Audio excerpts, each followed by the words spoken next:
And today I'm here with Oliver Losinski, the one and only, and we're going to talk about Ligotti, how Ligotti influenced us, and especially how Ligotti influenced an actor's illness, one Yep. of the hottest pieces on Substack. Yep. I wish. So, Oliver, tell us a bit Yeah. about yourself. That's a hard, long question. But I'd say 19-year-old, college student. I really like to write. Best way I can describe it is just weird shit. Weird shit. You kind of have to read it to really know what I'm going at. It's hard for me to explain how I write in a way without being asked questions and conversating about it. So explaining it's a bit hard for me. But yeah, let's just let the conversation let y'all how this go. How tell you who I am. Let's start with a simple question. Where and what do you study? Where and what do I study? I study at the University of Florida. I'm doing a lot of stuff online for that mostly, but I'm about to go back. And I study literature and philosophy. Mm-hmm.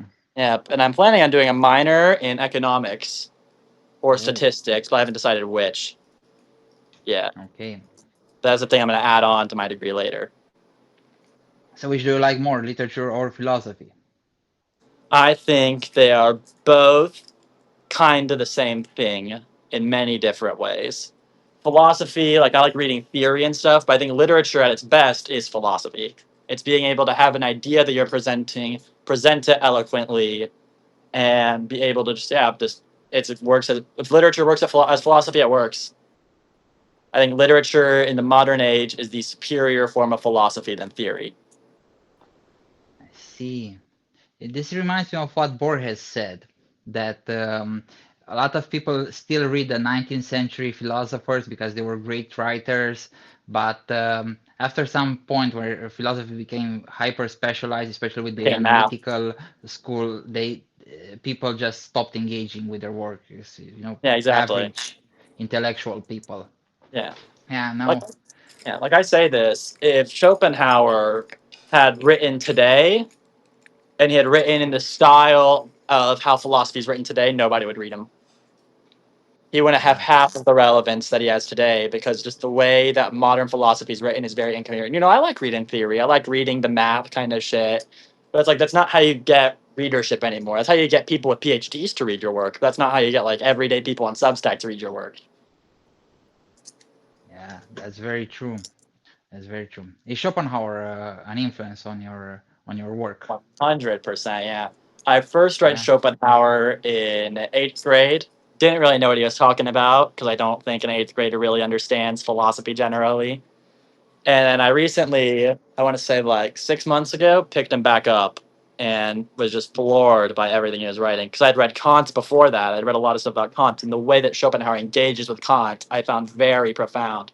And I feel like it was a huge, just like, I feel like he had the kind of correct way of continuing on with Kant's mindset and correcting a lot of Kant's mistakes, specifically regarding reason.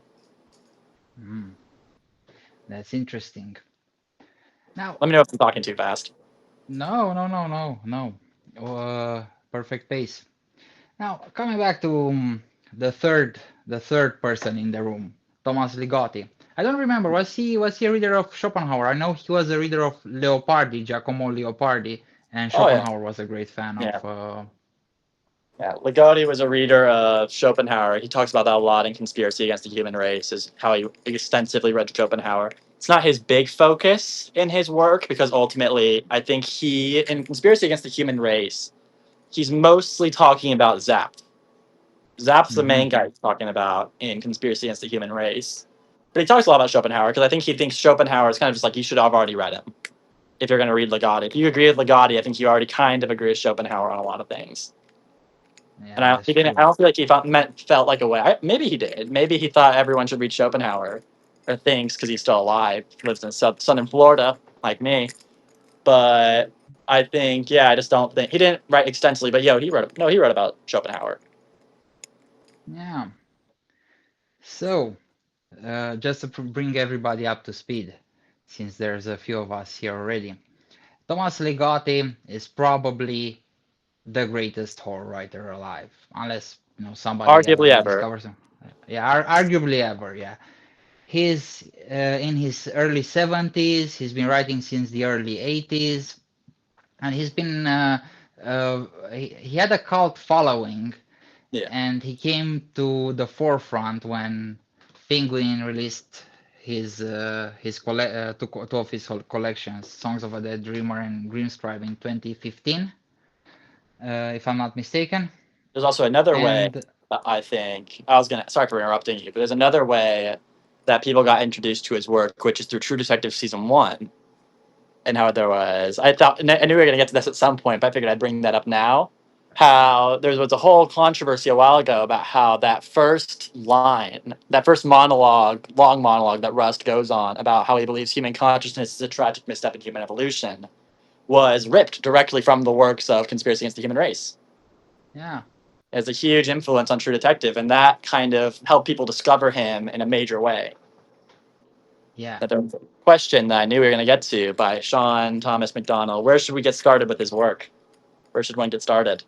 I think that's a good way to segue into this. okay. My take.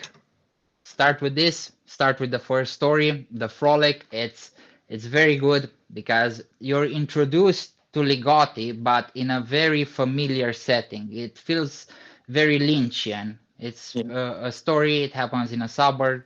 It has a good twist, so I'm not gonna spoil it. yeah, But you get into all this philosophical horror without going towards his more abstract things that we're going to discuss over the course of this live stream. yeah. But that's my take. I would like to hear Oliver's. I agree for the most part. I for my first story of Ligotti's was the Red Tower. That was the big one. The Red Hmm. Tower and the Last Feast of Harlequin. I don't think either of those are good places to really get into him. I think the best place to start with Ligotti and get a definitive understanding of his writing style. Obviously, as Justin mentions, his corporate horror. My work is not yet done. Great story. But I'd say the best story to really start with him is The Bungalow House. Yeah. Yeah, yeah. Yeah. I don't want to I've spoil too been much about that story, but yeah, that's a good one to start with. Yeah, no, it's an amazing one. And there's also a channel on YouTube. It's called Greenscribe. They have a lot of audios on Ligotti, and it's quite well read. So Yeah. it's You a know good anything place. They about have Grim the Red Threat? Tower. Anything Yeah. about that? You know about them a little bit? Like John Paget stuff? No. John Paget is the guy that runs Grimscribe. He also runs a niche press in Louisiana. I think Oh. Louisiana. I might be mistaken. Called Grimscribe. And he also ran the ThomasLigotti.net that ran for a long time ago. He's also a very good horror writer in his own right, so I'd like to shout him out on this. But yeah, he does all of the audio readings for the short stories that you can find on the Grimscribe account. That's John Paget's voice you're hearing. He's also a ventriloquist, which makes it very interesting. Oh. Yeah. Dolls and mannequins are a big theme of in Ligotti's work. Yep. Yeah. Yeah. And how did you discover Ligotti? I discovered him through Conspiracy Against the Human Race, partly. Mm. My first story was The Red Tower, but I first read him from Conspiracy Against the Human Race. I had found that book, ironically, after I read Schopenhauer in my eighth grade. I heard about Conspiracy Against the Human Race, and I thought the cover, this is a very eighth grade thing, I thought the cover was so cool. Because I mean, like I could pull it up right now, but I don't want to go on a tangent right now looking through my books to find it. But if you look at the penguin cover of it, it looks awesome. The cover's great, and I just thought that's a cool cover and that's a cool title. So I'm gonna read that book, and I read it and I loved it. I loved Conspiracy Against the Human Race when I first read it. Now I'm more iffy on it because I think a lot of his ideas get expanded on in more interesting ways by people like Eugene Thacker, who's a great, Yeah. amazing essayist, one of the best living Yeah. philosophers, I'd say. Yeah. No, But yeah, I love Eugene Decker. yeah, Thacker's amazing. Yeah. I discovered Ligotti, I think, almost by chance. I think I was buying books on Amazon, I think I was looking at a Kurt Vonnegut short story collection, and Songs of a Dreamer popped up, and I was like, that's a cool cover. And apparently this guy is important. Then I saw that he's related, like he influenced True Detective. I was like, okay, Yeah. uh, Yeah. yeah, I just saw it, I think a year before, and was floored by it. Yeah. And yeah, and I also started reading him by this at the same time when took writing really seriously, Yeah. and in a sense, he's been a major influence. Conspiracy of the Human Against the Human Race. I read it a bit later. I think it was during the pandemic, and mm, not really my cup of tea overall. Interesting introduction to Zafe. There's also that novel that I want to read. They shoot horses, don't they? Or so it was a good introduction to a lot of other works, but in itself, I prefer him as a short story writer than Oh yeah, an he's a much better essayist. short story writer. And also very good. He's very good at corporate horror. I'm reading. My work is not yet done, and as somebody who's worked in an office It's for very, it's close to a very, decade, it captures it perfectly. yeah, Perfectly, yeah, and makes it interesting, but also making it true, which is the mark of a great writer. yep. Yeah. Now let's talk a bit about your own work, An Actor's Illness. What's that about? An actor's illness is about a lot of things. It's hard to kind of nail it down. There's so much that's about, but I'll give a very blanket description of it, very normal description of it, so that you can go read it and then you can go deep, deep, deep into all that it has to offer. So basically, the story starts off about this failed actor named Tim Cape, and he has this character, this minstrel actor that he had played in the past, but now since has become out of fashion. This character, Captain Ivory. People used to love him and adore him, this weird minstrel character. But as society's changed, that's become out of fashion. It's no longer good to be racist, hot take. And it's about him egotistically insisting that he is one of the best actors as he comes into contact with this seemingly omnipotent man who guides him to a hospital to meet his wife. And that's where it starts. That's act one, how the story goes. Act one of the story. And then act two, I don't want to give too much away, but it's about a completely different character unraveling the mythology that is built by act one. Oh, yeah. Yeah, I Would you say remember it's a good Act Two. description? That As that someone really who's took read me it, by surprise. Hmm? as someone who's read it, do you think that was a good? Would you say it's a good description of how I am interpreting my own work? Well, uh, obviously you know your context way better than I do, but Yeah, I really like how you describe, it at the surface level, it's a simple story.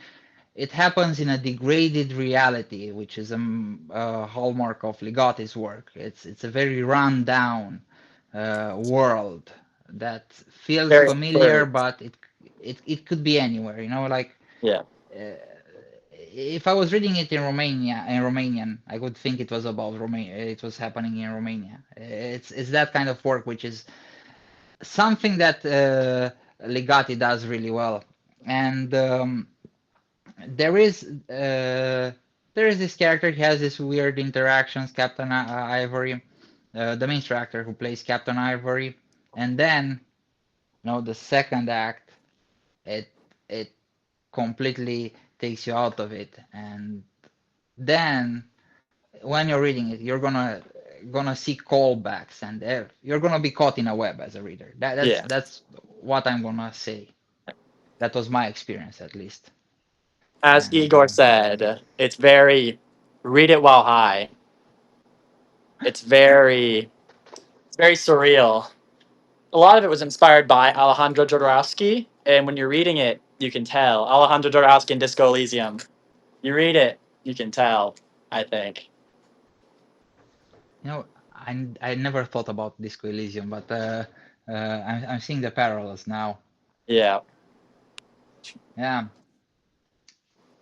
So, are you dealing in the book with any personal themes that you'd like to discuss, or something that you're bringing in from your own life that you you'd feel So comfortable sharing? a lot of stuff in that story, I intentionally kind of mix it with autobiography Hmm. because this is a story. This just happened. This is a very fun story that I think kind of summarizes how I feel about the story. It was a dream I had 2 nights ago where I dreamt that I was the main character of Act Two. I Mm. didn't remember any conception of who I am as a person, but I have these vague associations with things that were me, that were Oliver Losinski, but I am not Oliver Losinski interpreting them.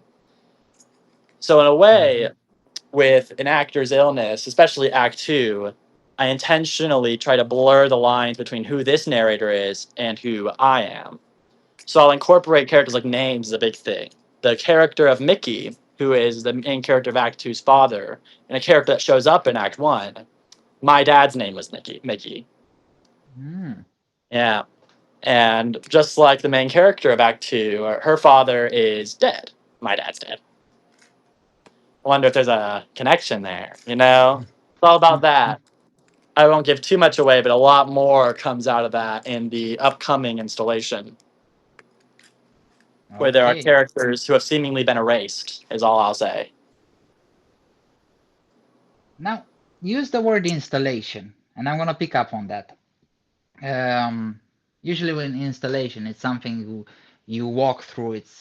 It's a art space that you go and inhabit for a moment. It's not Yeah. 2D where you just look at a painting.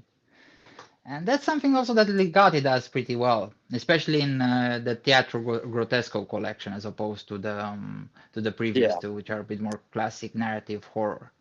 Yeah. And it's more about textures, more about Atmosphere, getting atmosphere. it feel a certain way, think certain thoughts. Yeah. So what's up with that in your case? Well, installation, when I use it like there, that's kind of just another word I was using for just like, oh, well, I have this, like you could say episodes as well. That's Hmm. another thing I could say about. That's another thing I call just an installment, an episode. It's just an add. It's something I add on because Actor's Illness is not finished. It's far from a finished product. Act Two, Part Three should be coming out sometime by the end of July or the beginning of August.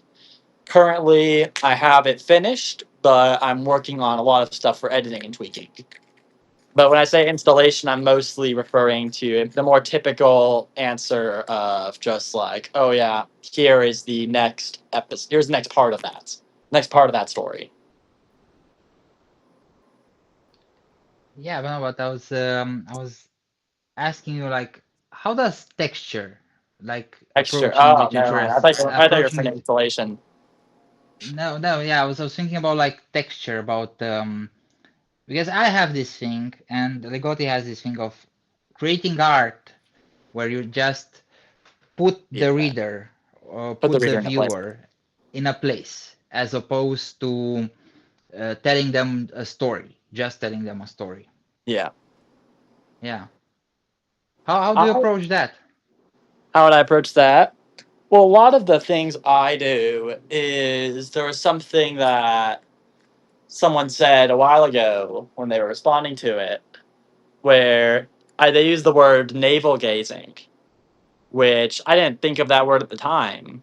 But that's kind of, I'm trying to avoid stuff like that. Trying to avoid, I'm letting in a sense, despite being first person, I'm trying to let the audience understand and try to have their own thoughts filled in for the narrator's thoughts. So, for example, there's not a lot of sentimentalism in the story. There's not the narrator will tell you how they feel, but very intentionally opaquely. Hmm. So it allows the audience to fill in how the character is thinking, fill these dots in. Like there's one scene in Act Two, Part Two, in section 7,700. All right, 700. I'm tripping on myself. Where there's a lot of subtleties about how the main character and her mother are acting, how they're talking to each other. A lot of stuff about food is the big one. Very small details about how, like, oh, they didn't eat a lot of food there. I'm not going to tell that character. I'm not telling the audience how the character feels when they hear that. But you can infer how they feel, and you can think about how they're feeling because they're like, I'm just going to leave now. Small things like that. I don't want to. I don't want it to be able to be over sentimental in telling the audience how they feel. So I want the audience to get a feel of how it feels to be inside this person, to feel uncomfortable when people say certain things to them. But I don't want the narrator to be just telling the story to you. I want you to be that character. Yeah. And coming back to Ligotti, he does that very well, Yes, especially yeah. in the bungalow house. You're trapped in a first person perspective and you're just taken along for the ride. And You're just on the ride, yeah. The yeah, character's having all these thoughts, but you're not necessarily privy to everything that they're thinking. The thoughts that you can see that they're thinking are consensual, they're given to you. You don't get to just be in their brain. Their brain is you're in their brain conditionally. Is how I like to think of. A lot of Ligotti is working a lot of an actor's illness. You're not being told how the character's supposed to feel. It's just like, oh, depending on this how this character acts, I can infer that I should feel this way. And he does that a lot excellently in stories like The Bungalow House and especially Gas Station Carnivals, which is my subscription's namesake, where the character of the narrator is not being told how you're not being told how to feel by your saying. You're just looking at it. It's a lot like I know you have you seen the films of Michelle Haneke, like uh, Funny see, Games, Talk, I've recently seen The Piano Teacher. Piano Teacher. Yeah, Yeah, I he'll love do that. that. Yeah, he does a very similar thing in his filmography, where he's very you're in it, but you're also out of it. You're not they're not over sentimentalizing. They're showing you how it is, showing you what's happening, and how they're not telling you how the characters feel about it. You should be there. He's trusting you to figure it out. I'm tripping over my words, but yeah, he's Yeah, telling. Yeah, yeah, you said something very interesting about Michel Haneke, like yes, they say his name. Yeah. Um, and in the piano teacher, I really like how it opens up. It opens in a European apartment building. There's an old lady waiting for her daughter, and I thought, okay, this is going to be some slice of life, boring film that I'm gonna fall asleep. And then they get into a physical fight in the first 2 minutes, and yeah, I'm in it, like, and I have to watch it until the end. And it's 2 a.m. and I haven't gone to bed on time, and I'm tired the next day, but I'm um, I'm all the more richer, even though I'm a bit traumatized by that film. yeah. Very, it's a very difficult film to watch, Oh but yeah, with Ligotti, he doesn't do that, and I think that's what makes him very interesting about as a horror writer. He doesn't describe gruesome yeah. things. There's no killers, or they are, but you don't There's see the them. Like even implication of the killer. yeah, there's the implication of the killer, like in not Nether Screw, in the Lost Art of Twilight, which is I think the best vampire piece of literature that I have ever wrote, and it's amazing because it calls back to the early Gothic vampire stories, like all the way before Dracula, but also brings it very modern. And the story from the first few pages, you're like, okay, this guy might be a bit of a vampire, but Yeah, without don't spoiling trust. too much, you actually see how vampires work, how they work, and that's very scary. But you don't see them, Killing feasting on people. bloods on or hunting people. You don't. The sense of dread is of him becoming a vampire. Yeah, exactly. Same thing with like about gas station carnivals. The story gas station carnivals is you have this character of the showman. I don't want to spoil too much about how the story goes, but the entire thing with the showman is that the showman always has his back turned to you, and he never looks at you. He's just standing straight backwards. You never can see his face, but the character Kieser or maybe even the narrator, and the story gets weird, they insist that when he turns his head around, something bad is going to happen. But he never turns his head around. He never shows you what bad thing is going to happen. You never get to get that certainty, that relief, that oh you're gonna die or oh you're gonna be sent to purgatory. It's never certain what he's going to do, and that's what I really like about it. Is it just like you never he leaves you with this uncertainty. You're not comfortable with what's coming next. Like with the Lost Ark Twilight, you're never comfortable knowing how the vampires work. It just leaves you scared and confused. And I think that's the best horror is the horror that never gives you that release. Just keeps the tension there forever. Yeah. With gas station carnivals, I think people would like to know what's up with that title. It's a very interesting title. Yeah. What are the gas station carnivals in Ligotti's work? So the gas station carnivals, explaining that is kind of a matter of explaining a lot of the story gas station carnivals, which I'm not fully going to do. Okay, Basically, no, in the story, I'll explain it. In the yeah, story explain. gas station carnivals, you have this character. You have the narrator, and you have this character Kieser. I think that's how you say his name is Kieser. It's Qwisser. Kieser. Might be saying that wrong. Oh well. But they are sitting down at this place called the Crimson Cabaret, which has its own incredible significance to the story down the line. But Kieser is recounting this story of his childhood and how whenever his parents would go on these drives, they'd always come upon these gas station carnivals at every gas station they went to. They would walk into the gas station. Just behind them on the little plot of land that's behind every gas station, there's just a carnival there. And in those carnivals, you have all these weird sideshows. They never do anything to you, but they're just kind of weird. Like you have all sorts of liminal space stuff. You've got the human spider. You've got the showman, like I've mentioned. You've got all of these just weird things that happen, but they don't really do anything to him. They just scared him horribly.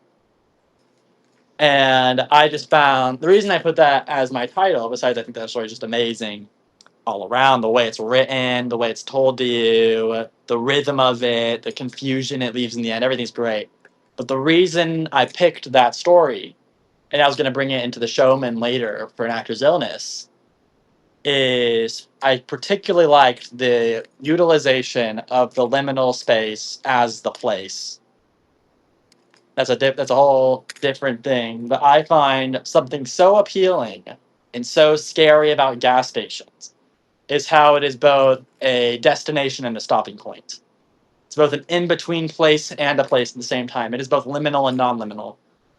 Like you go there, you never go there. You go there just to go to another place, but you're always going to go there at some point. And I found this utilization of just this place that's a non place having this whole weird, absurd carnivals around it profoundly interesting. The utilization of just this non-space as a space that in itself leads to another space that's in itself a weird way a non-space. It's just kind of like what kind of place is this? It feels like another dimension almost. Just like the absurdity of it. The absurdity of this art. Also, another thing with the gas station carnivals is the gas stations are depict these very like, kind of almost brutalistic places. Like when you go outside to a gas station, it's never going to be very like nice looking. There's never like some nice gas stations. Like there's Buc-ee's. Like most places don't have a Buc-ee's. But it's always these very kind of almost brutalistic places. And then to have just a carnival, it leads to this kind of shock of the senses. It's like there's an aesthetic impossibility to it. And it's like there's a fundamental wrongness seeing this one thing with this other, like this completely different visual language being described. And I always found that particularly exciting, just this collapse of all sorts of ordinariness about it. Yeah.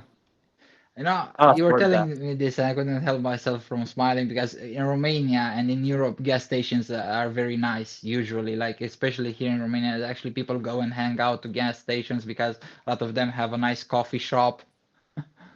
That's surprising. They're, yeah, that's surprising. But when I was studying in the UK, One thing I miss here in Romania, we have a lot of 24-hour corner shops. I know if that's the case in Florida. Like They're somewhere we usually can gas go. stations. 24-hour corner stores are gas stations. Yeah. Yeah, yeah, and I realized that in the UK when I need to go to a 24-hour shop and I end up going to a gas station. Yeah. It was actually a Texaco. Yeah. Yeah. Yeah. Um, What are you gonna say? yeah. No, no, that's Okay. just interesting. Yeah. Yeah. No, this collapse of like just ordinary aesthetic structures, and kind of like the entire premise of the gas station carnival is in itself kind of a paradox. And it's very. I always found that idea very like uneasy. That entire concept, you're uneasy. It doesn't feel Yeah. right. I loved that. I love that. Like that's how I kind of want a lot of my stories to be. Is this kind of like not nothing space, but like a something and a nothing. Like I can't penetrate it. I don't understand why it's like this. This uncertainty. It's kind of it's anxiety fundamentally. I feel like it speaks to a lot of. There's all sorts of stuff I could go into it about symbolism for capitalism and all that. The Yeah. problems with aesthetic societies, all sorts of stuff. There's so much you can get into with the premise, but that's yeah. Yeah. It also mixes two two of the hallmarks of America, like Oh yeah. highways and entertainment. Yeah, exactly. The merging of media, necessity, all that stuff. You can go so many different places with it. Yeah. No, that's a very very beautiful story, and it's a pleasure to reread. I think I reread Gas Station Carnivals 3 times this week. Yeah. Oh, it's So yeah, amazing. It's such a yeah. beautiful language. So confusing in the best way. All the stuff with the waitress and the Crimson Cabaret is great. Everything's just a brilliant story all around. You know what I like about Ligotti, and I said confusing in the best way. What I like is that the world and the events are confusing, but you never feel lost until you are. Yeah, exactly. You don't feel it's everything around it. It's so ridiculous when you really think about it. Like the story itself is kind of ridiculous. Like you're hearing about this lady in the Crimson Cabaret with magic powers who's tricking your mind. It's like what's even happening? But you never feel lost until he wants you to feel lost. You don't feel lost until those 5 seconds. It's kind of like the ending of American Psycho, but not really. You remember in the ending of American Psycho, right after Yeah, he gets caught, and it's just like everyone's like, Paul Allen's over there, yeah, and it just leaves you. They don't answer these questions. They leave it uncertain, and it just leaves this anxiety. It's like, what's actually going on? Why is Paul Allen here? Are people just pretending to be Paul Allen? Was none of this was this entire story just not real? And if so, where did the real stop? Kind of thing. It just leaves this very surreal, weird feeling in your gut, and I love that. And Ligotti does that amazingly. He does that brilliantly, especially in gas station carnivals and the bungalow house. Especially the bungalow house, where it's just the. I'm not going to spoil the bungalow house because you should probably read that. People should probably have to read that for themselves. I'd say that's yeah. his best story. But yeah, just the ending of that story with the who is giving the VHS tapes and how it's just like, wait, what? You're just like, it doesn't. It never feels like, oh, well, that's bullshit. But it's like, what? And it's that's the feeling I had. It should be my stories I want to evoke. You're like, well, it doesn't feel like it feels like there's intention and it's not bullshit, but also like, what is happening? It's an unanswered Yeah, question. yeah, and it starts from the bungalow house without spoiling. It starts from something very relatable. It's a guy waffling about on his lunch break, doing Yeah, something for himself on his lunch break. It's something very relatable. yeah, You just want an escape out of the ordinary, yeah, and you end up facing yourself, and that's all I'm gonna say. yeah. Yeah, but I don't know. I think we should spoil one story, and that one is purity, because I'm a bit confused Yeah. about that, about purity. Yeah. I think that's So, very continue. yeah, no, what I got from it. So, purity begins with narrator. He's a kid. He has an older sister. His father is this eccentric guy who Yeah, proposes this theory that everything is rented, and it begins by saying that they rent, and they always rent, and they always go and change their houses because they're renting. They're not homeowners, which Yeah. in America, I think it's a big deal. It's also kind of a big deal in Romania because we have a lot of homeowners because of the communists.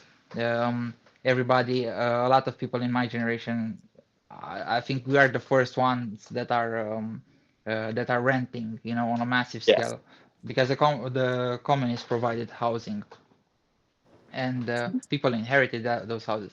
And he says that his father, the narrative's father, says everything we rent, everything that we're renting, our ideas, our values, everything is rent. And then there's this missionary, this citizen of faith, and he says that you by you being a member of the citizens of faith, you already subscribe to the two biggest lies ever postulated, that of a nation and that of religion. Yeah. Yeah. And then the narrator goes and he visits this friend who's an older black woman. Am I saying this? Did I get that right? Yeah. That's right. Yeah. Yeah, and they started being friends when she asked him to buy some salami sticks for her. Yeah, and after that, what happens? I'm a bit confused. After that, with Yeah, the hitman, yeah, yeah, with the and the hermaphrodites. Well, I think the hermaphrodites are the big thing that needs to be taken away with in that story. So I'm not going to explain all the plot details too much with what happens after that. But basically, he keeps going over to this girl's house. The Ministry of Faith guy disappears. We don't really know what happened to him, but it's inferred that the dad took him to the basement and did something to him. But we don't know what exactly he did. But generally, that's like the common inference is that he killed the guy probably, or he did something otherworldly. There's an implication that they only live in these haunted houses. That's another thing, is that it's all haunted houses they live in, but you never really see ghosts overtly. It's another thing that, the horror is very uncertain. And then when he's going with this older black woman, he's going to her house. A hitman comes by the house. Just this hitman comes and tries to kill him. The narrator, who's like a little, I don't remember his age, like 10-year-old boy. Hitman just comes and tries to kill him. Why they try to kill him, we don't really get an answer. But eventually, him and the older black one work together, and if I'm remembering correctly, shove his head in the toilet, and they break it, and they reveal that there was a hole in the floor. There's this big hole in the floor, and then he doesn't come back to that place. But also, you forgot a detail when you were talking about the story, but that comes back later. So I'll just go backwards to that with the sister and the mother. They're always out of town. Do you remember that?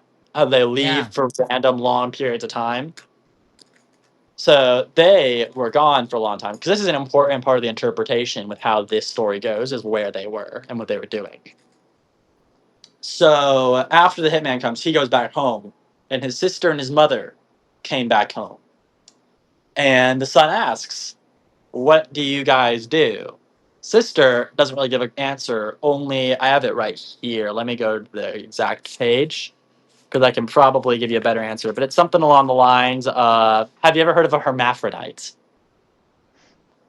Yeah, let me find it. Let me find the exact thing that she says. Yeah, Daniel, do you know what a hermaphrodite is what she said. In essence, it's just, yeah, have you ever heard of a hermaphrodite? And that doesn't really, you don't really understand a lot of what that means until much, like slightly. So this is like the last page at this point. But they just continue on their days, and he's talking to his mother after that. Like a lot of small details in the story that matter. So it's hard to explain the story without having read it first, because a lot of very small things how it's worded. But he's asking his mother, what is the third principle? So we've heard we've heard the principles earlier, which, as we've already mentioned, are politics and religion. And the third principle is families. It's a big thing. That's how the story ends. Is my father had faded out and was now gazing disconsolately at the floor. My mother, however, was smiling. No doubt she had heard all of my father's talks many times over. The third principle, she said, blowing a cloud of cigarette smoke in my direction. Why, it's a family, sweetheart. So, what questions do you have for that? So the symbol of the hermaphrodite, I think that Yes. that was the most confusing. What's your Yes. take on it? My take on it, he intentionally leaves it very opaque. Truthfully, I don't really have a clear answer on that story. But that's why I find it so fascinating, because I don't have a clear answer on what the hermaphrodite is. My interpretation has always been that in many ways, I think, wait, I need to go backwards 2 seconds because I'm going to bring up the town manager. And I think the entire section derangements is a very common theme. I think that theme helps to answer this question. So right after Purity is the story of the town manager. Did you read that story?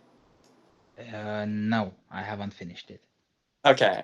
The town manager is about this town that, for make a long story short, it hires like the secret agency that we only see at the end hires these people to just do whatever they want with the town, make it whatever they want, so long as it brings tourists in. It's these town managers and just like whatever you want. So one day the town will just be like, oh, it's like super American, so patriotic, and then next it's a complete circus. It's quite literally a circus. Then it's a museum and stuff like that. It's very things change a lot in the town for seemingly no reason other than there being tourists in. And just whenever the tourists stop coming, they kick the one guy out and bring the next guy in. And I think that kind of helps us understand purity a little better when we go backwards and look at purity. Because I have an interpretation that's probably uncommon, but I don't know. But my interpretation is that the father only works on these three principles. It's these three principles, and that the rest of his ideology, like he says earlier, is rented. That at a certain point, his beliefs will go away and be replaced by another belief. That he has to keep his beliefs in line, essentially, and that he's perfectly willing to just get rid of one belief and get into another. The beliefs are owned by somebody else, but then he can just, if he can't pay it, he can't consistently keep himself up to date on it. He gets rid of that and goes for another one. And that's what I always interpreted the hermaphrodite is that the whole family are hermaphrodites in a way. They're ideological hermaphrodites. They don't have a stable form or identity or shape that they build themselves around. That they are all just like their ideologies and their worldviews are very much determined on the present moment and what is immediately essential to them. Mm-hmm. Mm-hmm. That these principles are largely very arbitrary.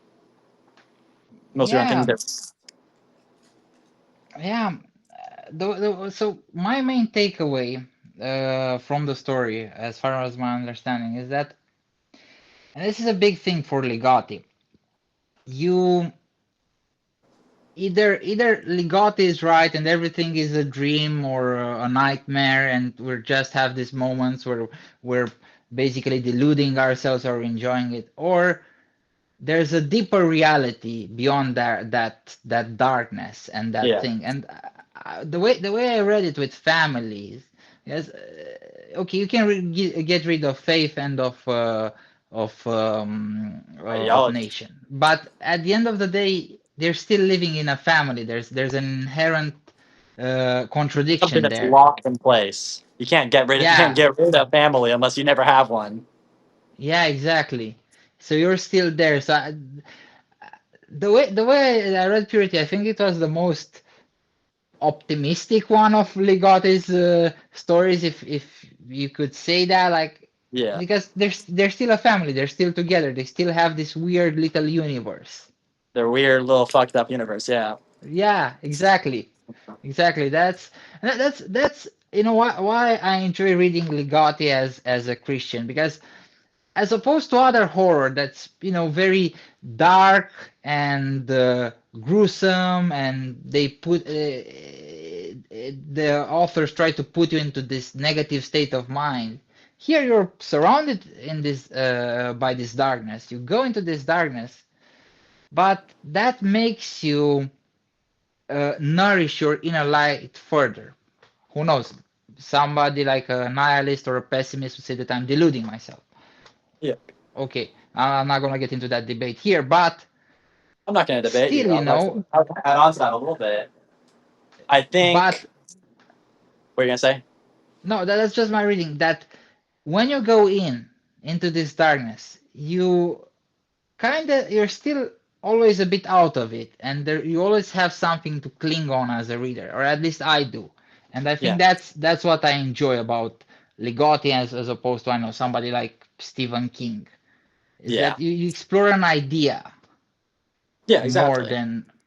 It's not just a story, it's also a worldview you're reading. You're reading processes and internalities. Yeah, what I was going to say with Ligotti as well is that he has this very darkly comedic way of writing. Hmm. Like, despite everything around the story being immensely depressing and immensely absurd, and the ultimate conclusions being that suck it up, the world just fucking sucks and you should kill yourself and never have kids. He's always positing that's like there's still something to enjoy. You can enjoy the absurdity of it all. Like it's all ridiculous, but it's like he never makes it. He's never too bleak about it. He has this dark comedy about it. That's part of what I like about Purity, especially as well, is that Purity when you read it in certain ways, it's very funny. Like this hitman comes to kill this child, and he gets killed by the child. It's killed by this big fat black woman. And it's like that's really like the story when you think about it from certain angles is really funny. That's I like that about Ligotti is that Ligotti never, despite himself being an immensely depressed person, his ideology and his worldview is never too far into it. He always has a way of being like, well, it's just like it's just this is just how it is. This is just the world. But like the writing never lets itself dwell in the depressingness of the idea itself, even if he himself might. Yeah, yeah, I think that's also that kind of approach things with that. Yeah, I think also kind of approach yeah, it like even if everything does suck, it's kind of just how it is. You can still have fun. yeah. It's just that's the baseline. Yeah. Yeah, yeah. No, that's no, where's that very obvious in the Red Tower, if you ask me. I think the Red Tower is a very is I think it's his most fun, and you could tell Yeah. that he was having the most fun as a writer. Exactly. It's a big, ridiculous world building project, and it's really that's a powerful story. That's a story that I think would be very difficult for us to explain on this thing. Oh yeah, Yeah, definitely. because there's so much in it. Just like you have to explain to understand the story, you have to read the story. Because if we explained it, we'd be reading it. Yeah, That's so exactly. it's telling you so much about the Red Tower. It's just like oh three layers up here, three layers down here. On this layer, there's this on this level, this is this, over and over and over again. And it's impossible to get everything from memory. But I'll pause at something here and I'll bring up a quote for the Red Tower so we can still talk about it. There's this quote in the Red Tower near the end where the narrator says, "We are all thinking of the Red Tower." Yeah. We are all like we everyone is thinking about the red tower. They might not realize they're thinking about the red tower, but they're thinking about the red tower. And I always found that to be very like an open-ended kind of fun way of going about it is that we're all engaged in this game of what the red tower is. The red tower is the meaninglessness of existence. We're all thinking about it. We might just not realize it. Even if we're thinking from perspectives of even like Christianity and like even like my atheism and all this stuff, we're still thinking about the red tower. We're still considering this possibility that there's nothing that matters. And I think that's really powerful. Or like capitalism. So I've seen a lot of interpretations as a metaphor for capitalism because Ligotti himself is a socialist. But yeah, I think the red tower embodies kind of that understanding. It's like this is just even if you do not think that it is true in the mind. That there is a blank space. There's the black square of nothingness that goes on for infinity out there somewhere that has existed, or maybe that does exist. Yeah. Well, here in the Orthodox space in Romania, there's apophatic theology, the theology I of was just about to bring negation. You that can't up. you, you can't say what God is. You just can't say what he isn't, but fundamentally Yeah, it's unknowable. you can say what it isn't. Yeah, Yeah, you can't know what God is, but you can know what He isn't. And that's. If I'm not mistaken, that's what apotheotic theology is. Negative yeah, theology. yeah. Yeah, Negative theology. Yeah, that's yeah, that's and that's at the core of orthodoxy. Like in orthodoxy, there's this practice of silence, of praying, and if you look like an Orthodox monk or an Orthodox mystic, they look insane. We have here the tradition of the holy fool, of yeah, people that pursue God in very extreme ways. It's now we have here in the Holy Fool, but it's appears in other religions as well. yeah. Like mystics who Dostoevsky. Yeah, Catholicism. I think. Sufis in the Muslim world, in Yeah, Islam. Christ Definitely, Himself could be a holy fool, but yeah, yeah, all sorts of stuff. Yeah, yeah, but I think that a lot of my work is defined by an application of apotheotic theology in a lot of ways. It's this idea of just reality. You can't know what reality is. You can never be certain that anything out here matters or it is anything at all. Because who knows? Maybe the people outside my room right now are just standing perfectly still and just hitting a wall and doing nothing with their time. There's no way I can know that, but I can know what there isn't. I can't know what there isn't. It's like this uncertainty. There's an uncertainty in the world that I find beautiful. And that's the thing.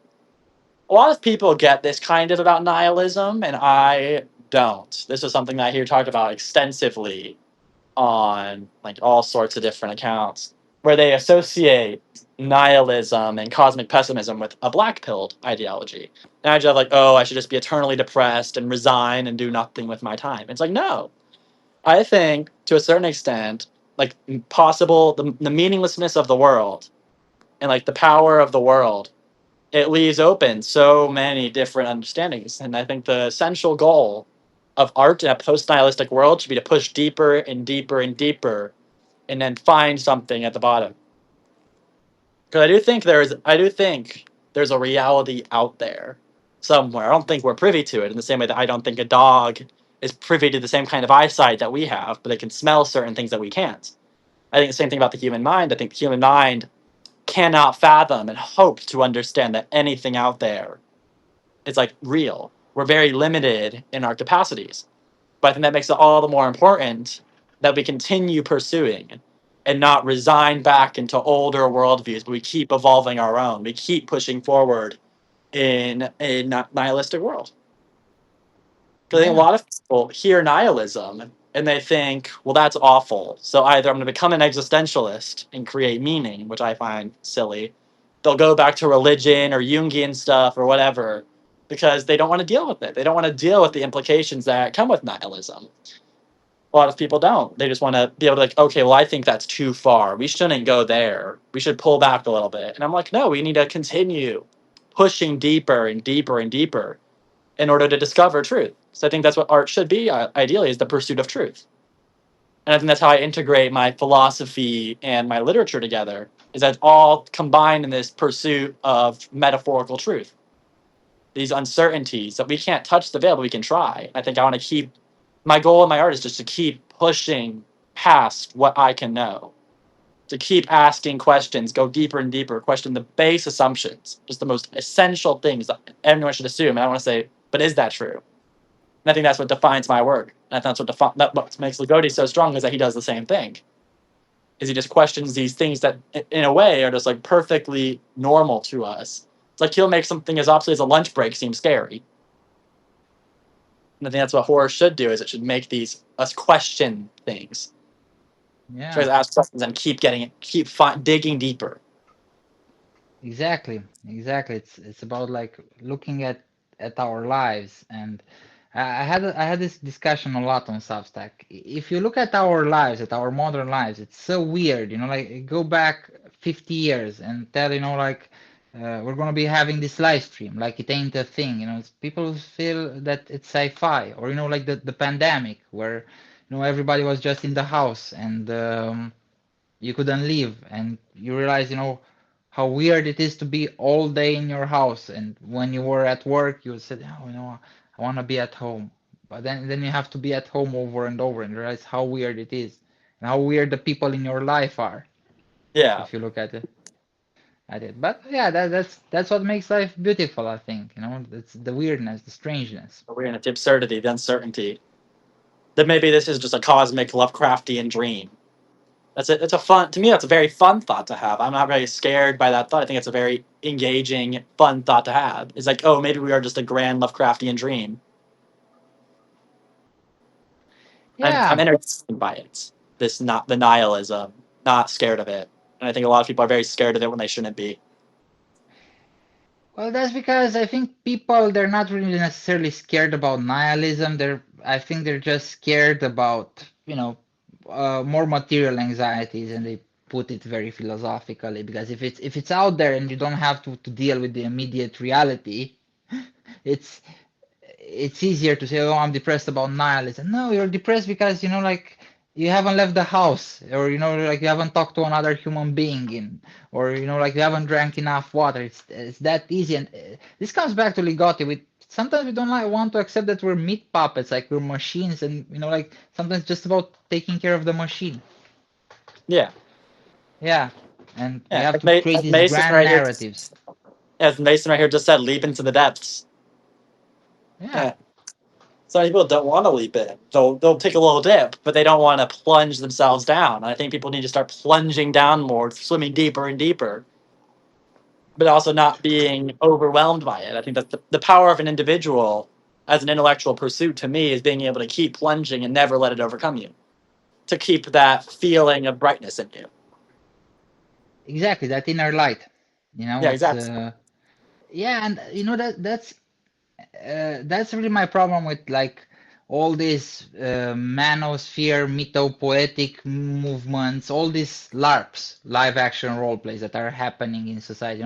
People create this borrowed meaning. Like they want to borrow meaning instead of Yeah, it's on a like rent looking meaning. at their. Hmm? They want to rent meaning. Yeah, they want to rent meaning, and they just go and you look at like a lot of mythopoetic guys throughout the place. They still live middle class lives, like Yeah, Robert Bly. He goes talks about Jung and writes all those books about Jung, but he still lives the middle class life, or Joseph exactly. Campbell. Yeah, The people most preaching the Andrew Tate shit are still living just like, oh, I have a wife and kids. I make like 80K a year. They're not even close to that. They're still preaching it. They're renting the meaning these people have created. I have a very funny story. It's a bit dark, but I'll tell it. My nephew had this friend who was very into Andrew Tate, and he wanted to become like an Andrew Tate character. And he was a flight attendant. I think he still is a flight attendant. He had these visions of uh, making women do OnlyFans and stuff. And it's like, dude, maybe do something else. If you don't like being a flight attendant, try another trade. It's that Right? easy. Yeah, Don't get another job. yeah, don't you don't have to be Andrew Tate to be happy. Yeah, exactly. Exactly, yeah. You can live a You don't normal have life to. and be happy, yeah. That's what Tolstoy Yeah, was all about. Tolstoy was talking all about that. He had all this he had all this money and he still wanted to be just like a normal guy. He wanted to just be a fucking peasant. Yeah. The because people get Oliver, I don't think there are normal lives out there, and I think that's really the there are point with all of the Thomas. bodies of There are art. there's no normal lives out there because every life Exactly. is different. Exactly. And when you really hear again, like what I was saying, with Ligotti especially, Ligotti points out exile is like some of the just normalest things in the world are also the weirdest. Like when you start digging deeper and you start not letting yourself get so overwhelmed by mundanity, things get weird. You can really think about it and recognize how absurd life in general is. Just like the process of being alive is kind of ridiculous. And it's like, oh, I'm on my lunch break. Well, how'd this sandwich get made? Like that was the thing I was thinking about. There was a video posted on YouTube a while ago about making a sandwich, but he wasn't making a sandwich in any meaningful, like he wasn't like making a sandwich, but he was making the sandwich. Like he would rear the pig, he would grow the lettuce, he'd do all this stuff, he'd make the bread by hand. so that he'd literally make the material conditions that make the sandwich. And it took him like 3 years. And I think that recognizes like, oh, this thing in my hands is the product of so much. It's so weird that I'm just eating this thing right now that would have taken to someone else just 10 billion years to make. And so that shows us like there's a weird absurdity to just being in the world. Just like existing is weird. Yeah, Most basic yeah, things. So we'll look at, oh, I'm a flight attendant.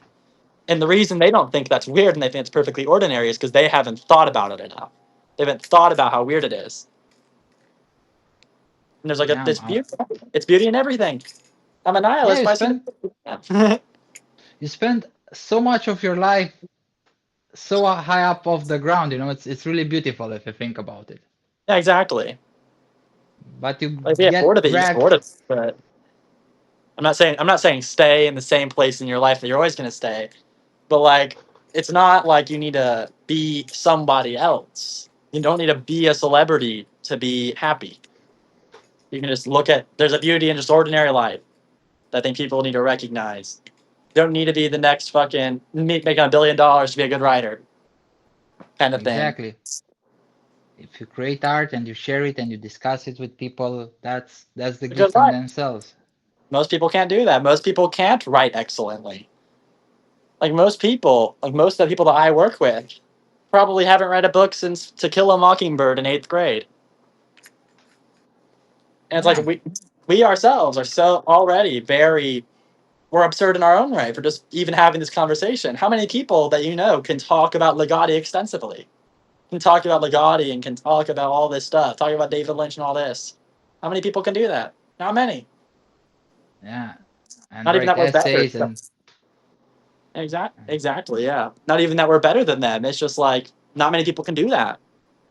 It's just yeah, not a rare thing. It's kind of a ridiculous, weird thing. And now my writing isn't about the mundanity, the beauty of mundane existence. It's more about the metaphysics and like the questioning of reality. But yeah, I think people get so worked up about how we understand just reality. People get so worked up about their reality that they can't look at reality as it is. They're so busy. They're so caught up, as Eugene Thacker would say. Well, he didn't say this, but I'm using his words here. People are so caught up in the world with us, but they can't look at the world as it is. They're looking at their interpretation of the world rather than trying to actually look at the world. yeah. You know what's one of my favorite quotes that I try to keep in mind every day? Yeah. It's What is it? from Miyamoto Musashi, and he says, "Think lightly of yourself and deeply about the world." And that's something that I try to keep in mind in whatever I do. Yeah. And there's a whole world outside, you know. Yeah. Uh, Outside of this and my own, bedroom, there's hundreds and thousands of miles of the most beautiful land ever. Florida's not that beautiful, I don't think. But one can make the argument, but it's like there's so much in this world that's like it's crazy. yeah, but Florida is very weird. It's a very weird place to Yeah, because it's it was constructed to be to to be something that kept changing. It's a very inhospitable place, and people live there. People have lives there. People go to college there. Yeah, exactly. yeah, Yeah, it's kind of Florida's a yeah, very weird place. That's a different live stream in itself. Just how yeah, weird Florida is. I could probably talk endlessly about that. I don't personally. I'm not a fan of being here, but it is what it is. There's cool. There's cool nature places out there that I can go walk through. yeah. I wanna go to Swampfest. I told you privately. I Yeah, wanna, yeah. yeah, it's really nice. Yeah, Swampfest is a BMX event. It's very crazy. Google it. Yeah, Yeah, yeah. for I've been trying to for get more into BMX, but it's a different. That's also a different subject. yeah. Yeah, broke my collarbone mountain biking. Ooh, That was fun. Am I? yeah. Oh, I'm still on. Did I freeze up? No, you're fine now. You freeze up Okay, for a got it. moment there. Okay, Okay, okay. got it. So, Father Asaman is telling that my reality is the only one, not yours, just mine. Ha ha ha. Yeah. Good one, Frater. But I want to go back to a comment I noticed earlier, and it's from Dave Gray. And he says, I don't feel as batshit now knowing I'm not the only one that found some humor woven in into Ligotti's work. And Yeah. yeah, so yeah, you're not as crazy. Or, Dave, we two just might be figments of your imagination, in which case you're Yeah. really Exactly. batshit insane. Yeah. Yeah. Andy, bolacola.org, he wrote a bit here. Do you want to read it, or should I read it? You can read it. Yeah. Could you say that we are biased by our mindset of the age, mapping onto our perceptions of reality, like Enlightenment science and the watchmaker, deism, industrialism with machine thinking, thermodynamics, information age, DNA code, hyperreal era leading to VR, AI, live stream to simulation hypothesis, and we map ourselves onto reality. You're the philosopher here. What do you think? Let me read that again.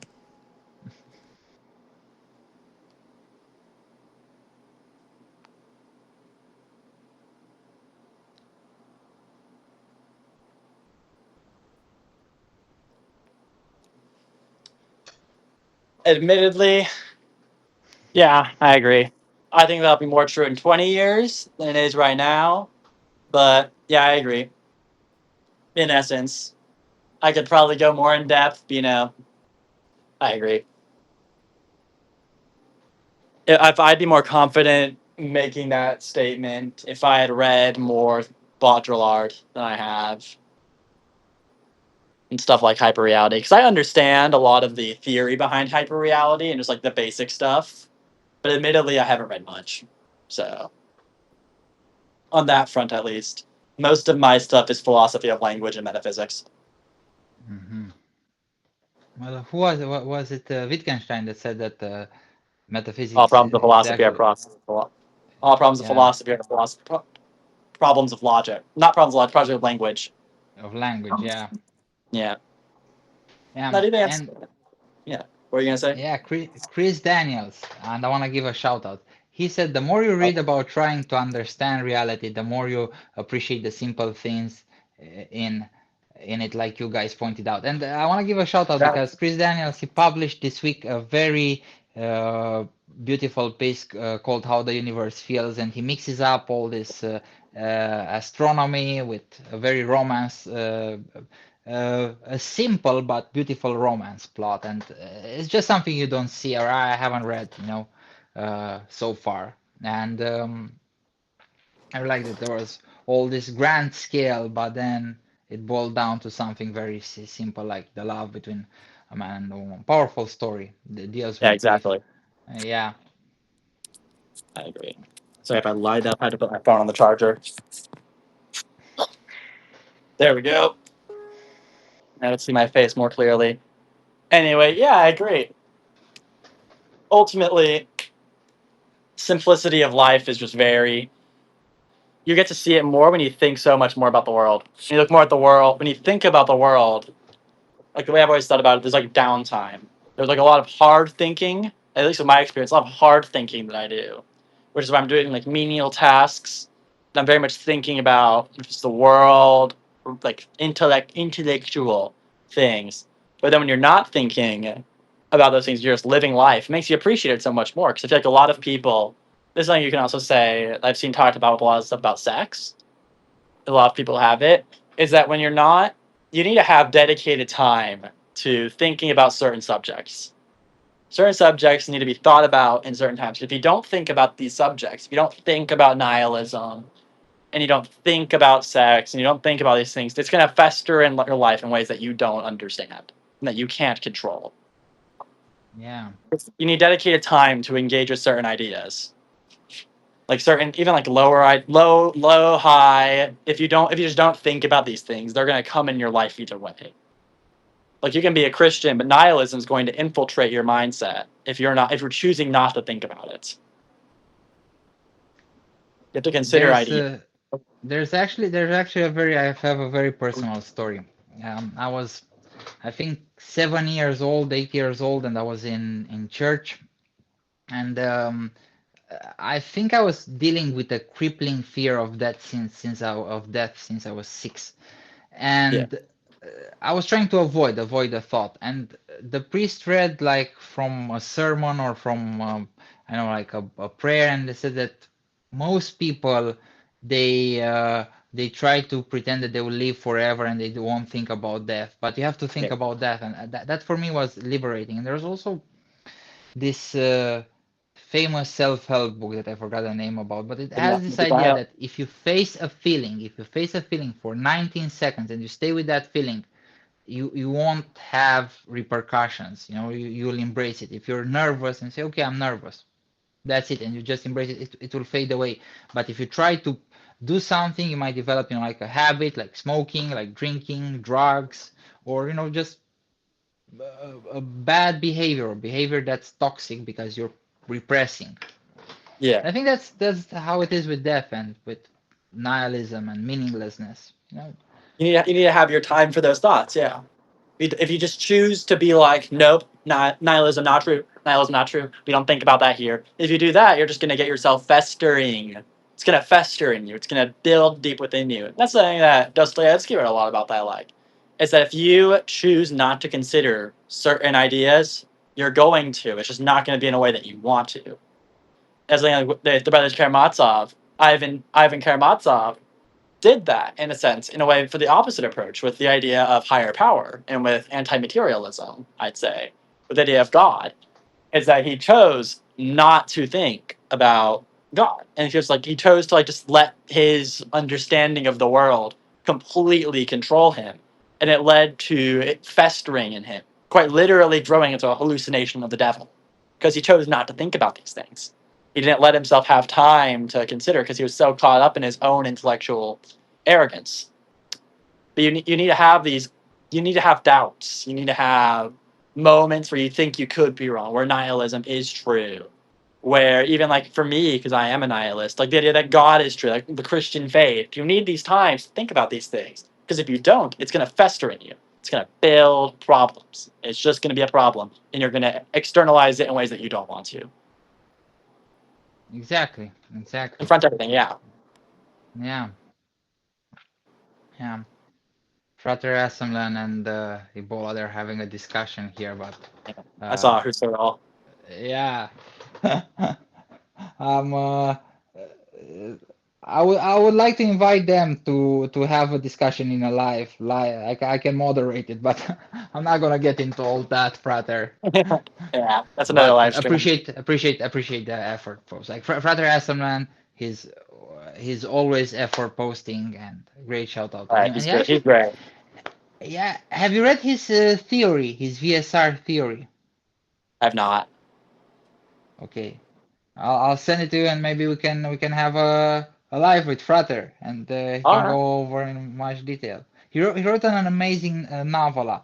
Um, Actually, I have a draft note on it, but it's the Neapolitan Gentleman. I hope I'm saying that correct.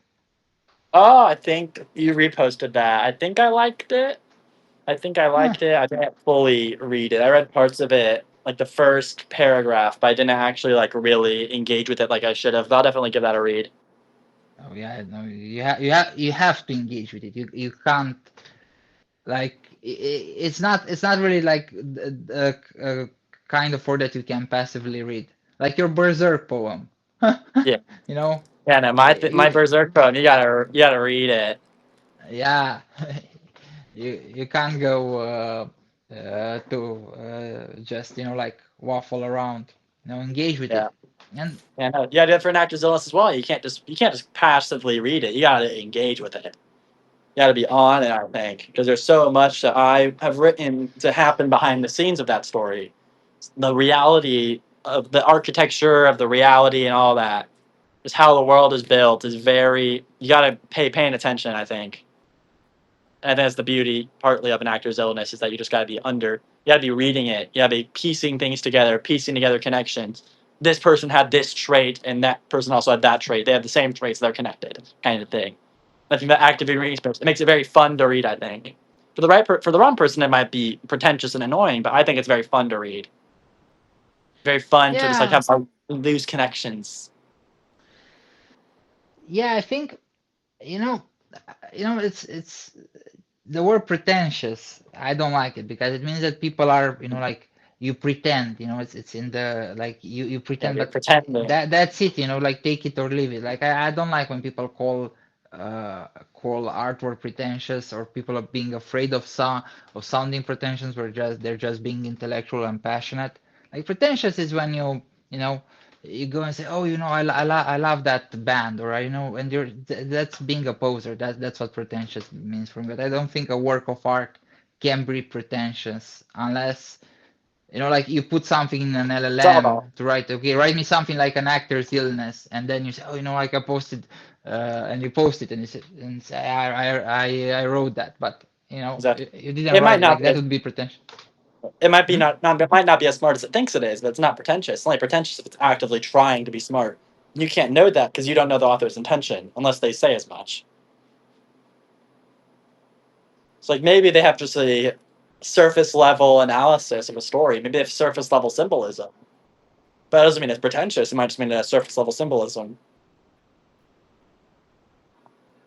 You're reading their essay. No, I'm not reading it there. I was thinking William Melgar. He said that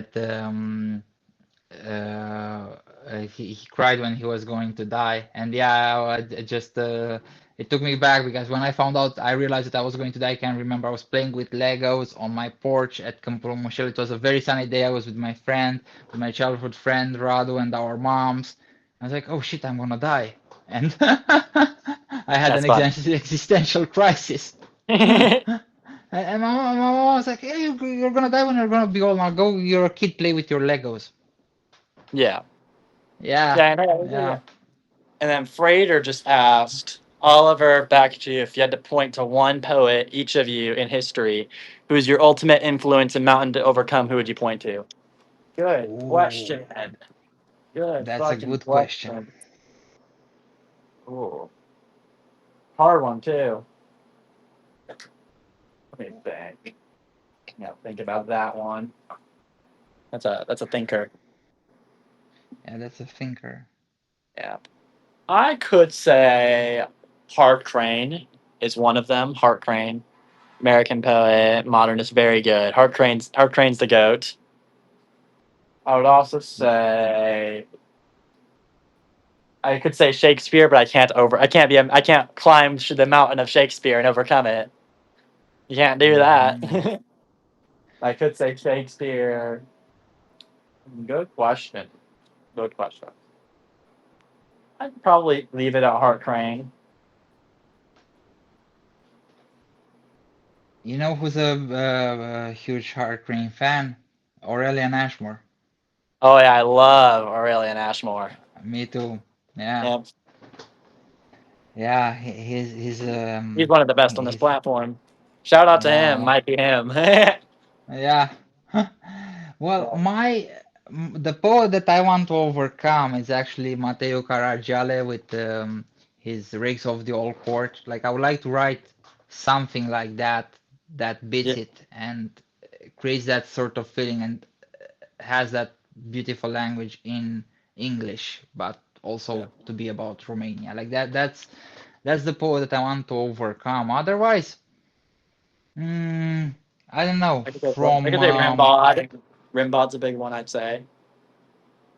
Rimbaud, yeah, Yeah. he's definitely a huge influence, but I think I'm Oh. more I think my the guy that I would like to overcome if there would be anybody it would be Baudelaire. Yeah. Like Baudelaire. I was gonna say Baudelaire's great. I love him. yeah, Baudelaire. But yeah, no, but my biggest influence is definitely and the one that I want to overcome is definitely Matteo Caragiale, Rakes of the Old Court. Yeah. And it's sad that you have to learn Romanian to actually enjoy it. Great. Yeah. I Have like to to learn that. like you can't like because Andy Ebola he read it and I told him he read it in English. I told him it's not like you miss any references when you're reading it in English. It's not like that, but it's like you're playing retrofitted version of a game. It's like, like you'd play Bloodborne on PS1, something like that, or with PS1 graphics. Yeah, yeah, that would not be fun. But yeah, I agree. Yeah, I was also gonna Yeah. say as another influence, someone brought up Blake. I could have said Blake like 3 years ago, but lately I don't feel like I've overcome Blake. But I feel like I'm playing a different ball field than Blake is. Blake's a very different William Blake's a very different kind of writer from how I write. And I'd say he's an early influence, but not necessarily something that I hold to very dear now.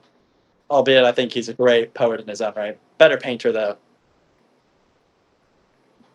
Much better painter. Yeah, yeah. I'm a huge Blake fan as well. I actually have, I'm not gonna look for them now, but I actually have his illuminations, uh, his drawings, his paintings in a book, an art book. It's very dear to me. Okay, Father Asselman, Father Asselman, I think he's coaching us right now. He, he says, I'm gonna ask the hard question. What's the fundamental skill and fundamental part of the vision of your selected two historical poets? By that I mean to say, where do they get it wrong, that you can think you can push it further? You're the guest here, so I'll let you go first. I'll go with this one. I have an answer. I think I'm going to start with Rimbod. I can get to that. I can get to Hard Crane later. With Rimbod, I feel like Rimbod's writing is very. His ideas, I think, are mind blowing. Excellent ideas. But I think in terms of his like style, maybe it's because I read a bad translation. I read the Harper Perennial translation up there. I don't speak French. I don't know if I'm ever gonna intend to learn French.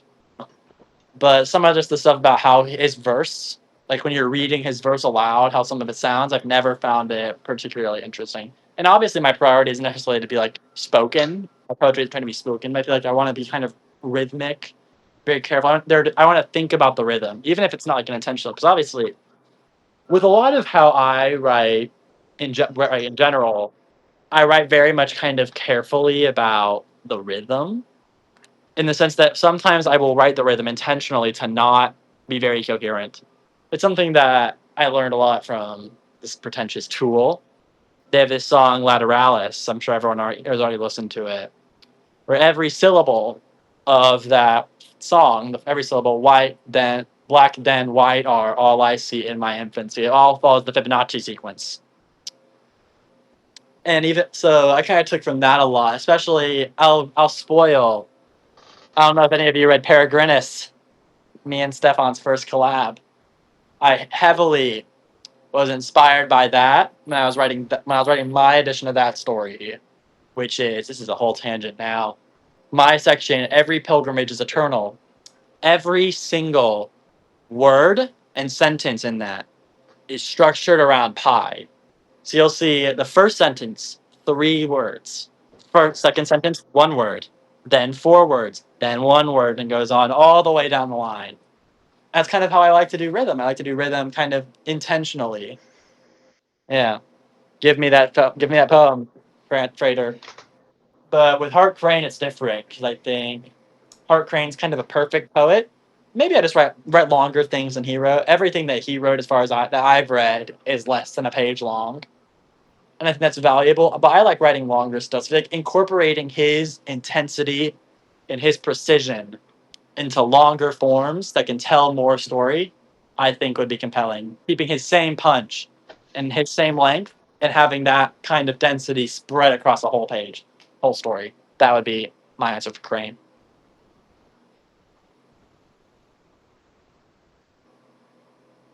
Now, what about you? Yeah, I think with Rakes of the Old Court, in terms of themes, the way that they're explored, they're beautiful. There's this longing, this um, inherent. It's a very decadent novel in terms of characters, but it's also in terms of style.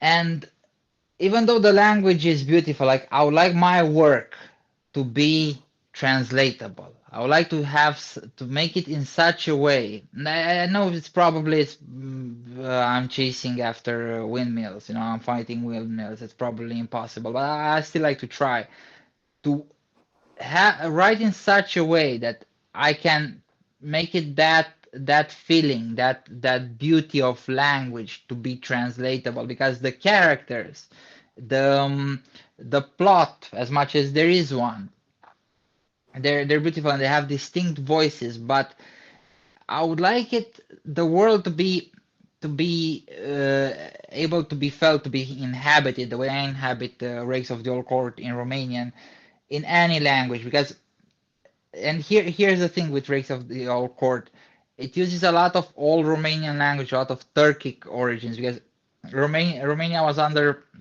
Ottoman influence, on Ottoman dominion. They were like our overlords. At some point, they were appointing our rulers, and there was a lot of Turkic words in Romania, words of Turkish origin. And then came the French. There was a huge influence of French in the Romanian language in the second half of the 19th century. And Rakes of the Old Court was published in 1924, 28, somewhere around that. And that language, the Turkish words that they use, the Turkish or originated words, uh, they're already old when that book was published. They're already archaisms. But the way um, the way that Mateo Caragella uses them, you feel this strangeness, this beauty. It's definitely your language. It's definitely Romanian, but you're transported in a magical place. But that magical place is like a bar, like a restaurant where they drink, and and they talk about loose women and all this decadent stuff, this very vice-filled life, but it's, I don't know, that way. And there's a lot of mythology, like personal mythology of families. I'm not gonna talk about the book, but and I would like that feeling to be translatable, to go beyond the language. I would like to write it in English, but if somebody would be able to translate it in Chinese, or whatever language might be in the future, they would still get that, or a better glimpse than that. Because I think that's what's lost in the fundamentally lost in the English translation, which apparently is great. That's the only thing that I think Matteo Caragiale gets wrong. Otherwise, I know it's as close to a perfect work as I've ever read. I hope that answers That's that a the good answer. Confrater's question. Yeah. Yeah. Brother Rob, the goat, just asked. Let me find that again. Let me find that again. Let me find that. Why do you go for pi as a rhythm sequence? It's a long question. It's a long answer, I mean. So I'm very interested in hypersigilism and chaos magic. I don't necessarily believe in it, but I think it has a certain power on the mind and how reading particularly can work. I think it's a very powerful tool for evoking unconscious feeling in a reader. And I picked Pi specifically because within the context of the story, a lot of it was about Zeno's paradox. They did like every distance is a half distance from itself. So everything is just half. Half, half, half, half, half. Infinite. So in a sense you never get anywhere, no matter what. I was a huge part of that story. And I feel like Pi, to a certain extent, doesn't define that, but it reinforces this kind of eternality without rhythmic power, without rhythm. So, like for example, a lot of how I write, it's very clunky, very sudden. A lot of the words will be like big booms, like it'll be sounds. Like one of the words will be like clang, clang, and then for every zero there'd be a nihil. It'd be this unstable rhythmic structure that pi, when you're writing it, evokes, while also emphasizing this infinite, non-repeating cycle of events, like just infinite, non. How do I explain it? Like it's eternal. It's an eternal non-consistency that never repeats. That's what pi is all about, and I feel like that's very very powerful symbolic image that I wanted to evoke in that story. That the way I wrote that section was all about infinity and the impossibility of reaching infinity. If that answers your question, well.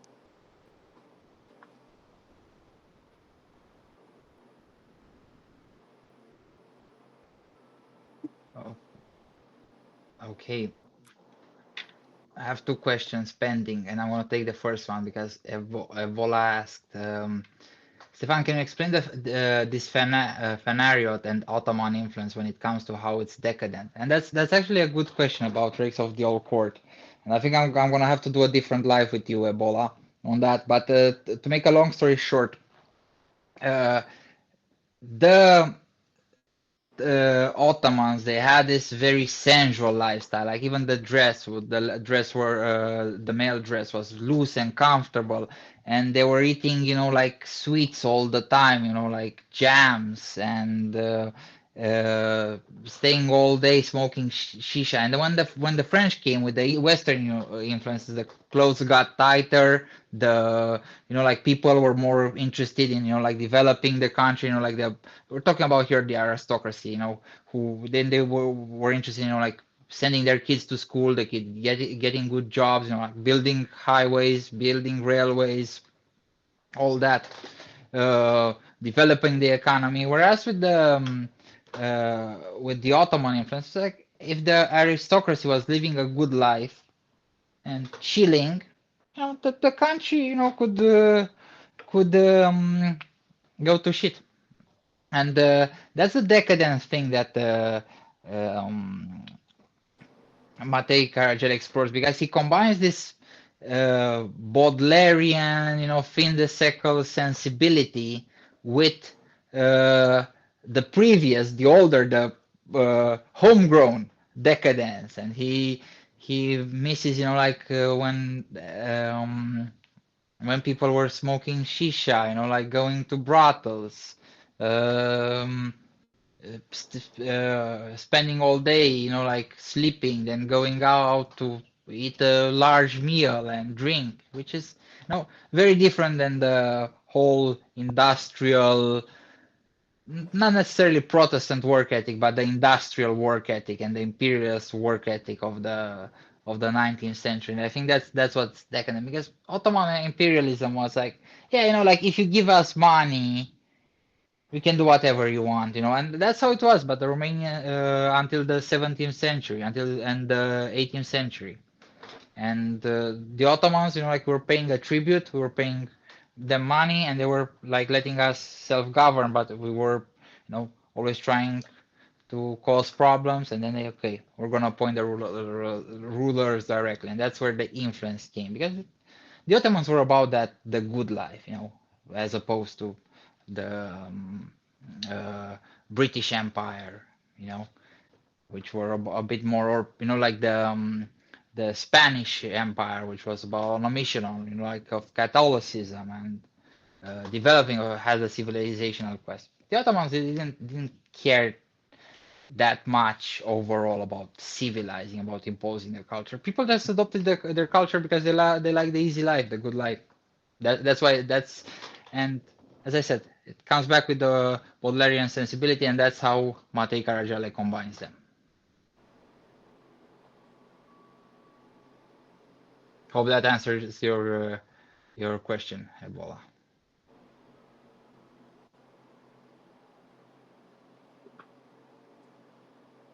All right. Anything else? You said there was a second question. Yeah, there was a second question, but Frater Aston I'm gonna is got around. Oh, Like I don't think it's a got question as annoyed. much as a statement. But yeah, thanks for joining, Frater.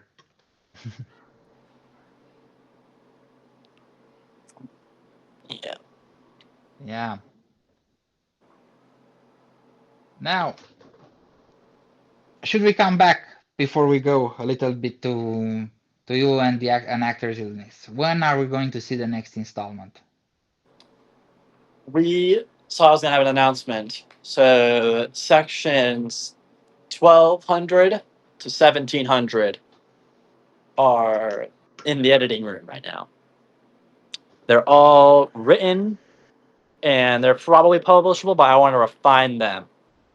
So with the assistance of shout out to Garrett Van Langenheim, he's the goat editor. With his assistance, me and him are working to edit an actor's illness, Act Two, Part Three, and I expect you all to see it sometime between late July and early August. Okay, Expect. we're excited for that. Yeah. Anyone in here with any questions that has read it, ask them now, because we're probably almost over. I'm not sure. Y'all got any questions about that? I don't know how many No, people here have actually read it.